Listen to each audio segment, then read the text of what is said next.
Okay, to begin with, we're going to look at the benefits of shared services, and I'm going to start with you, Valerie, because Amy started their HR shared services 5 years ago, so I just want you to take us through the journey, the reasons why you set it up, and some of the benefits that you've seen.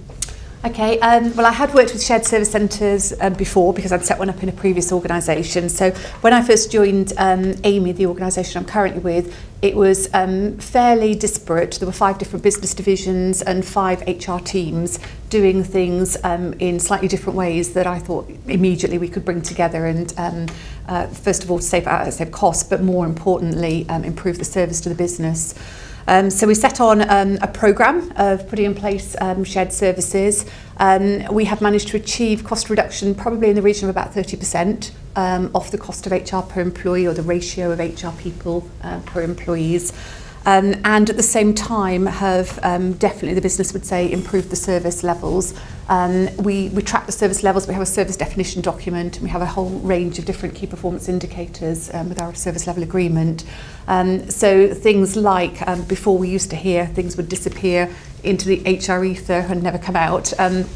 So we do now track very closely. We have a whole query handling team that have a service level agreement to close 85% of queries immediately, and they have to close the rest within a maximum of 3 days. So we have some very tight SLAs that we manage the team in accordance to. But I think more importantly, Amy's been a fast growing organisation, and we are constantly cheaply transferring people into the organisation and out of the organisation.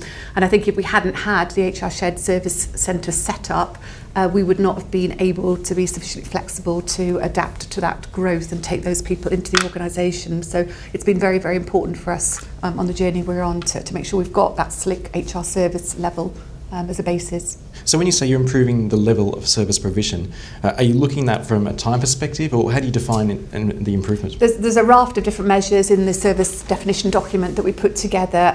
So in terms of the service quality, it's everything from regular surveys we do. So we take samples of the users of the service and what do they think about it and how they score us.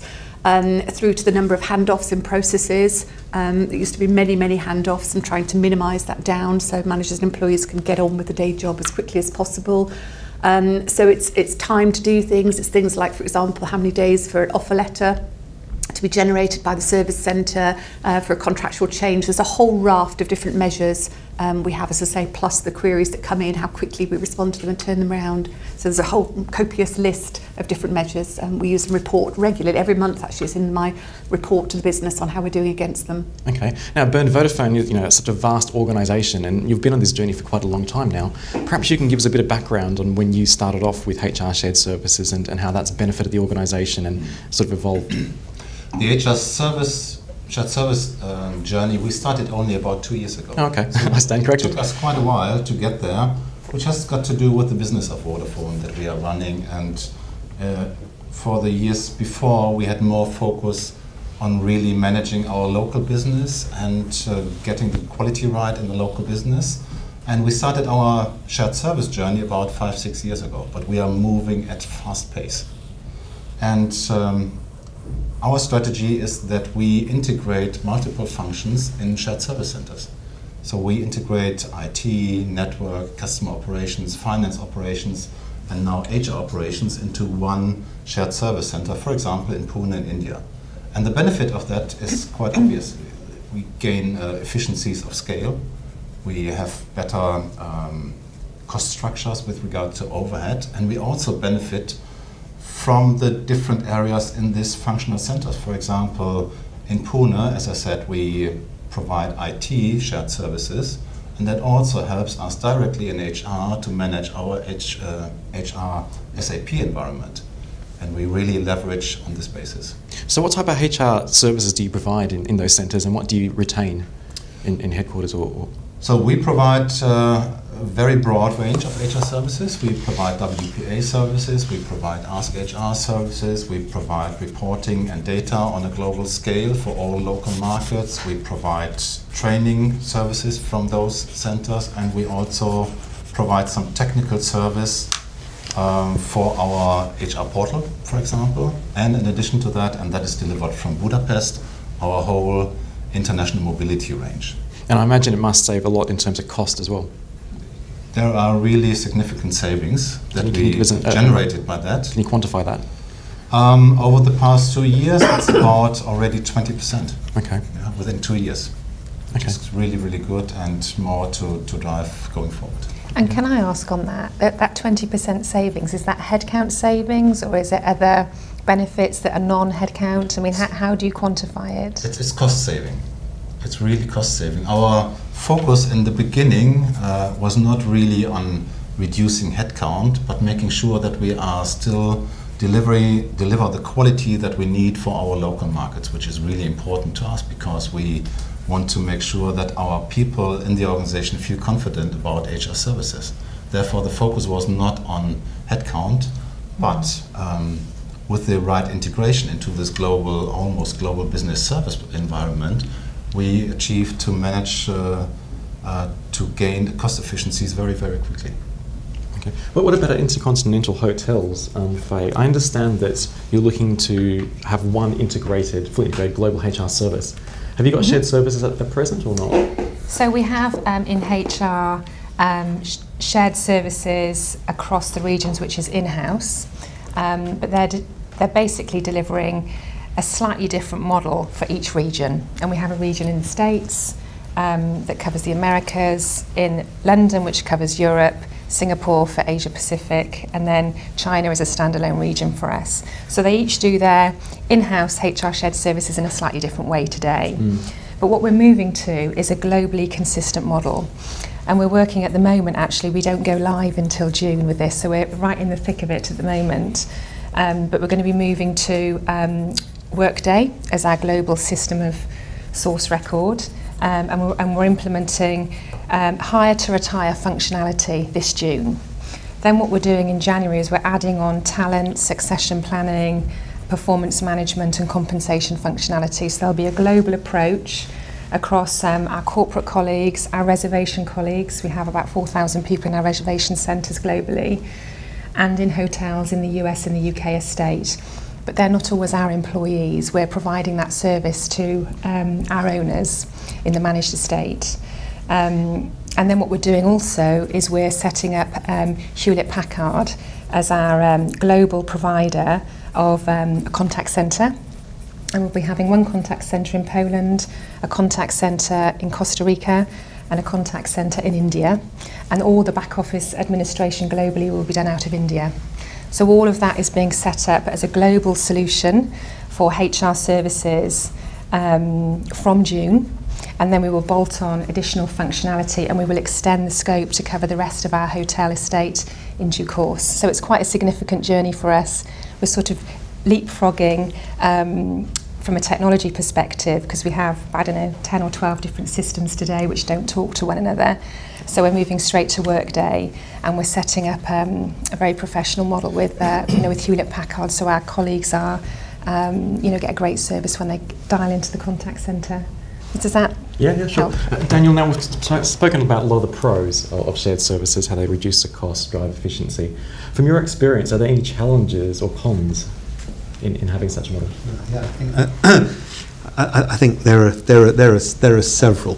So I think that I've been in the position of sort of putting HR shared services in place, taking them offshore, and I think what everybody says in terms of sort of recognising costs is tremendous advantage, and it's difficult to argue against. The other side is, though, that you depersonalise the HR function, and you have people sort of one step away from what needs to be going on, and it's quite interesting. We then sort of tried to figure out what's the impact on the end customer of structuring organisations remotely and this, that, and the other. And I'm afraid that the customer satisfaction, forget the external customer, forget the internal customer, the external customer, the one that's finding the bills, finds that there's a tendency to for people to be a little bit less engaged in the workplace, and and bottom line is there still seem to be quite a lot of people that like to have the HR people close at hand, that can go and knock on the desk, share a conversation, this, that, and the other. So I think that there are some tremendous gains to be had from automating processes, tremendous gains from from taking stuff, doing it in lower cost parts of the world.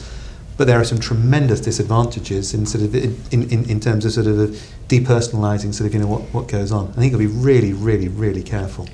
I think I understand what you're saying, but I think also having a global approach when we're trying to manage our brands globally, and we're trying to deliver a consistent guest experience in our brands, and our brands are brought to life through our people in our estate. Having a consistent approach to how they are hired and trained and developed, etc., is actually really helpful. Yeah. So we see that our approach to HR is enabling us to deliver our employment brand consistently across the world. So I think it's you know, it can be a really positive step. I think that's true. I think the other side of it is is down to the employee experience. You know, the company I work for, it's a very much a sort of a Gen Y company. So average age sort of 26, 27 years old, and you know, super sort of literate people in terms of technology sort of and the whole thing, but they want to have their hands held, and they want to have sort of people that they can go and interact and sort of and talk to, and it's kind of a big deal. And where we've sort of experimented and put stuff offshore and sort of you know, done some stuff because it's cheaper, the sort of the pushback has actually been has been, you know, actually maybe out of proportion to what I was expecting. I wonder though whether it's chicken and egg, because having introduced 2 shared service centres, I found that it's a confidence issue, not a desire for hand holding, but it's a fear if I let go of the hand, things will go wrong. I certainly haven't found anywhere when I've taken large swathes of HR support out, it's been a problem as long as the mechanism that replaced it gave the user the confidence that it would never go wrong. And that doesn't mean you're right, you've still got to have that point of contact, but I found you can take anything up to 90% of activity out of an HR service without taking the heart of the HR service out. And I think it's about how you structure what's left, but also how you establish from the beginning how it's going to work. You're right. I mean, I find young people today want a keyboard and want to press buttons. You know, whether it's banking, you know, shopping, flight booking, they want that, and that works for them in the workplace as well. I want to claim my expenses quickly on the machine. I want to book my holidays quickly when I come into work in the morning. I find that if we can establish the confidence from the beginning, then that will work. And great listening to you about the timing for June. I mean, you've got to get it right first time, because if you don't, you're exactly right, the confidence goes. But get it right. And it's Machiavellian.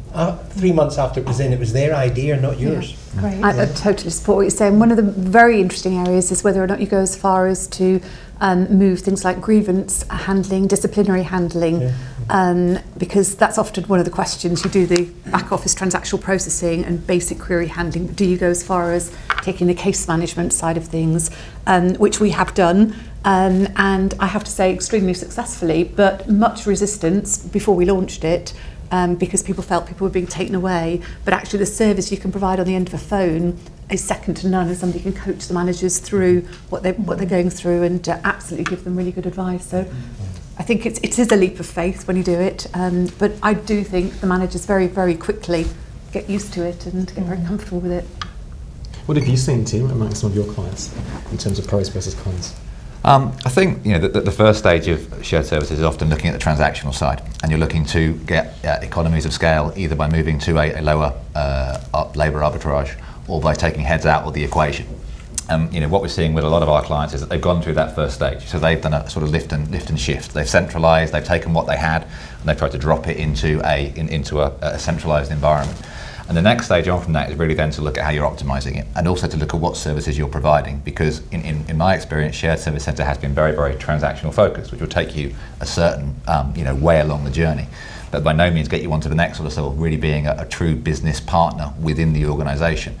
And I think now what people are looking to do is optimise, but also look at which other services can be brought in where you can use the benefit of that experience. And because also people have a little bit gone through the sort of the pain barrier first time round, I think to your point, it can be challenging and a little difficult when you're taking people and saying, okay, we're going to change your function, some of that's going to go away, and now rather than being here, it's going to be in this kind of area. And I think the process by which the business users communicate that back to the people involved and make sure that they get buy-in from all different areas and make it a smooth journey, because then you get the confidence to bring in more services, to look at more of the value add services rather than the transactional side.